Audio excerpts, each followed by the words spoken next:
नमस्कार। आज की वीडियो जो है वो हमारे पड़ोसी देश बांग्लादेश के ऊपर है और वो देश जो हमने आज़ाद कराया 1971 में। आज वो देश हिंदुओं को वहाँ मार रहा है, काट रहा है, नरसंहार कर रहा है। मानवता के खिलाफ उसने बर्बरता छेड़ दी। वो वहाँ के हिंदुओं पर इतना जुल्म कर रहा है कि अभी मैंने एक वीडियो देखा कि एक महात्मा जो थे उनको पकड़ा गया और उनकी जो बड़े बड़े बाल और दाढ़ी थी, पहले तो उनकी मूछें काटी गई, दाढ़ी ट्रिमिंग की गई, वो मुल्ला टाइप मतलब मौलवी टाइप बनाई गई और उनके बाल काटे गए। हमारे देश में तो ऐसा नहीं होता है। हमारे देश में मुस्लिम सेफ हैं और हिंदू और मुस्लिम का भाईचारा भी बताया जाता है बड़े स्तर पर। मैं कहता हूँ मुस्लिमों को भी इसका विरोध करना चाहिए, पर हिंदू का विरोध क्यों हो रहा है, हिंदू का पतन सब जगह से क्यों हो रहा है, इस पर भी हमें विचार करना चाहिए।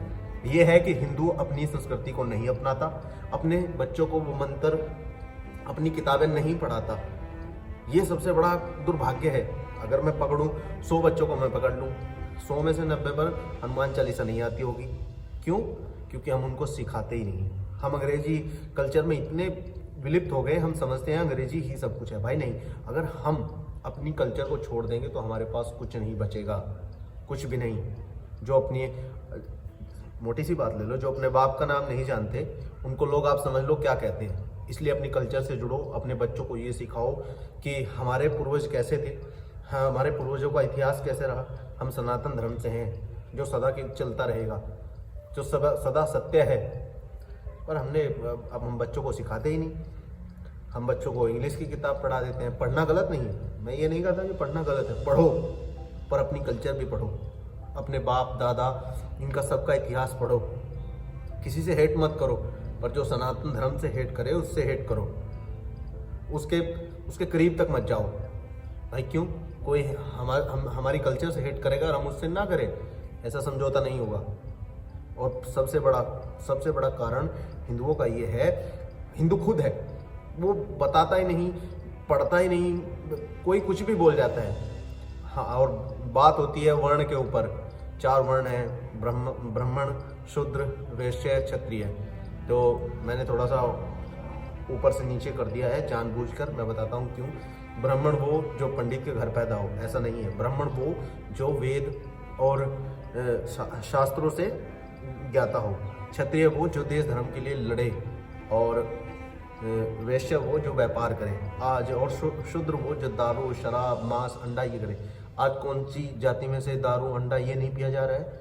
पंडित है तो वो अगर किसी भी जाति में हुआ है और वेद आते हैं तो वो पंडित बन सकता है। शराबी और मांस खाने वाले किसी भी जाति में हो, चाहे पंडित ही क्यों, वो शूद्र है।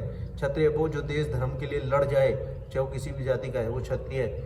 और वैश्य वो, आज हम सब धंधा कर रहे हैं, अब हम सब व्यापार कर रहे हैं तो हम वैश्य की कैटेगरी में आते हैं। तो हमें एक टाइटल सेट कर दिया गया कि ये वैश्य है, ये शूद्र है, ये क्षत्रिय है। नहीं, आपके कर्मों पर आधारित है। तो ये आप शिव पुराण पढ़ेंगे तो उसमें देखेंगे कि 8वें या 90वें पेज पर यह बताया गया है। आप पढ़ लीजिएगा।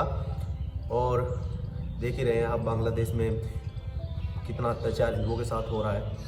और विपक्ष, कांग्रेस जैसी पार्टी हिंदुओं के लिए बोलती तक नहीं, क्योंकि उनको एक जाति का वोट चाहिए, एक धर्म का वोट चाहिए। हिंदू उनके लिए कुछ भी नहीं है, ये आप समझ सकते हैं। और मैं तो बीजेपी से भी नाराज़ हूँ। आप घुसते क्यों नहीं? सिखाओ बांग्लादेशियों को और बताओ उनकी औकात। अरे हम ही तो आज़ाद करा रहे थे उनको, कल तक हमने ही तो आज़ादी दी, वरना पाकिस्तान आर्मी के जूते खा रहे थे आप लोग बांग्लादेशियों। शर्म करो थोड़ी सी, नीच आदमी।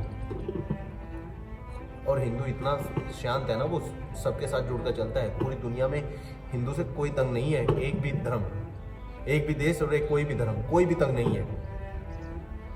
और मोदी सरकार से मैं इतना नाराज हूँ, बहुत ज़्यादा। पार्टी का आदमी हूँ, पर मैं सीधा कहता हूँ मैं नाराज हूँ। एक बार बांग्लादेश में घुसकर उनकी औकात बता दो सालों की। और बांग्लादेशियों के लिए बोलना, हिंदुओं के लिए मेरी ड्यूटी है, क्योंकि वो मेरे भाई हैं। जब हिस्से हुए थे तो वो वहाँ रह गए थे। बोलना चाहिए यार, हम नहीं बोलेंगे तो कौन बोलेगा? मैं कोई बड़ा अफसर नहीं हूँ कि मेरे कहने से कल कुछ भी हो जाएगा। पर कल इतिहास उठा के देखेंगे तो लोग देखेंगे कि मैं बोल रहा था। मैंने बोला, बस इतना ही बोलूँगा। जय श्री राम।